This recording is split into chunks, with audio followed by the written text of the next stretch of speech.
ইসমাইল রাহিমাহুল্লাহ। তালহা ইবনু উবাইদুল্লাহ রাদিয়াল্লাহু তাআলা আনহু থেকে বর্ণিত, তিনি বলেন, নাজিদবাসী এক ব্যক্তি রাসূলুল্লাহ সাল্লাল্লাহু আলাইহি ওয়াসাল্লামের কাছে এলো।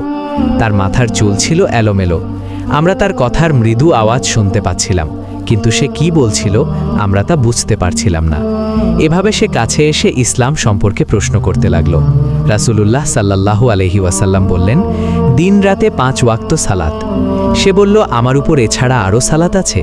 তিনি বললেন, না, তবে নফল আদায় করতে পারো।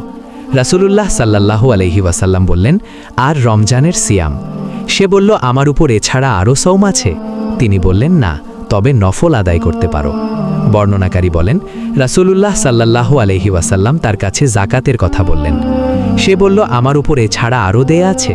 তিনি বললেন, না, তবে নফল হিসেবে দিতে পারো। বর্ণনাকারী বলেন, সে ব্যক্তি এই বলে চলে গেলেন, আল্লাহর কসম, আমি এর চেয়ে বেশিও করব না এবং কমও করব না।